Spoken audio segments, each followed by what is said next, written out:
বঙ্গের পরিযায়ী শ্রমিকের মহারাষ্ট্রে খুনের জন্য দায়ী কে? মহারাষ্ট্রের পুলিশ এবং পরিবারের লোকজনের কাছে পাওয়া তথ্যে খুলে যাচ্ছে নতুন দিক। উল্লেখ্য, বাদুড়িয়ার পরিযায়ী শ্রমিক 33 বছর বয়সী আবু বক্কর মণ্ডলকে নৃশংসভাবে কুপিয়ে টুকরো টুকরো করে খুন করে বস্তাবন্দি করে জলে ফেলে দেওয়া হয়। মহারাষ্ট্রের ভাসি পুলিশ থানার ওয়াসিগাঁও এলাকার ঘটনা। মৃত পরিযায়ী শ্রমিকের বাড়ি উত্তর 24 পরগনার বাদুড়িয়া থানার রুদ্রপুরে। বেশ কয়েক বছর হলো মহারাষ্ট্রে শ্রমিকের কাজ করে। মূলত রাজমিস্ত্রির কাজ করত সে। তার স্ত্রীকে নিয়ে সে বসবাস করত। গত রবিবার সন্ধ্যের পর থেকে আবু বক্কর মণ্ডলের কোনো খোঁজ পাচ্ছিল না তার পরিবার। মোবাইলে সুইচ অফ বলছিল। সেই দিন এবং পরের দিন খোঁজাখুঁজির পর না পাওয়া গেলে স্থানীয় ভাসি থানায় অভিযোগ দায়ের করে তার পরিবার। এরপর ভাসি থানার পুলিশ তদন্তে নামে।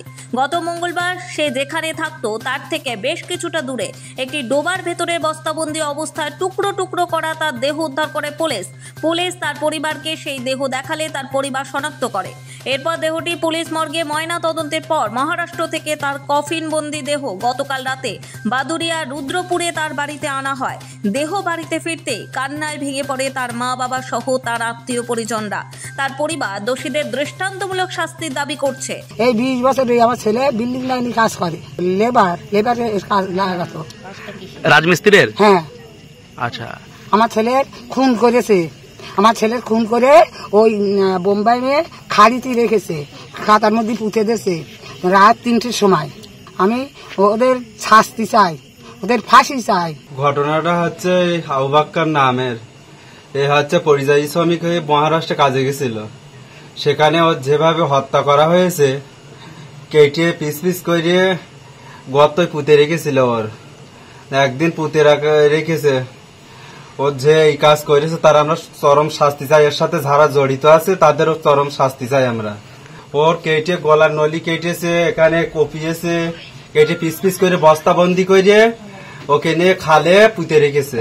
যে এই করেছে তার চরম শাস্তি চাই আমরা। এ রাজমিস্ত্রি কাজ করতো পরিযায়ী শ্রমিক হয়ে। কোথায় গেছিল? মহারাষ্ট্রে। মুম্বাই না মহারাষ্ট্রে? মুম্বাই। পাশাপাশি পরিযায়ী শ্রমিকদের ওপর এরকম অত্যাচার, এমনকি খুনের ঘটনা ঘটছে কেন সে বিষয়ে মুখ্যমন্ত্রীর কাছে কাতর আবেদন তার পরিবারের। আমরা দিদির কাছেও অনুরোধ করছি যে দিদি, এই পরিযায়ী শ্রমিক বারবার এরকম খুন হচ্ছে, আপনারা একটু দেখুন। বারবার এইভাবে যেভাবে নৃশংসভাবে হত্যা করেছে ভাষায় প্রকাশ করা যাবে না। কিন্তু কি কারণ রয়েছে এই খুনের পেছনে? মহারাষ্ট্রের ভাসি থানার পুলিশ এই খুনের ঘটনা তদন্ত শুরু করে খুনের পেছনে বিবাহ বহির্ভূত সম্পর্কের খোঁজ পায়। পুলিশ বিভিন্ন ফোন কল এবং বিভিন্ন ঘটনা সূত্র ধরে জানতে পারে মৃত পরিযায়ী শ্রমিকের স্ত্রীর প্রতি আসক্ত হয়েছিল সেখানেই এক যুবক। মৃতের স্ত্রী এবং সন্দেহভাজন যুবককে জিজ্ঞাসাবাদের জন্য নিয়ে আসে পুলিশ। পুলিশের তথ্য অনুযায়ী প্রাথমিকভাবে তার প্রতি এক যুবক আকৃষ্ট হয়েছিল। তবে পরকীয়া সম্পর্কের কথা মানতে রাজি হয়নি মৃতের স্ত্রী। যদিও আবু বক্করের বাড়ির লোকজন মৃত আবু বক্করের স্ত্রীর সম্পর্কে যথেষ্ট সন্দেহ প্রকাশ করেছে।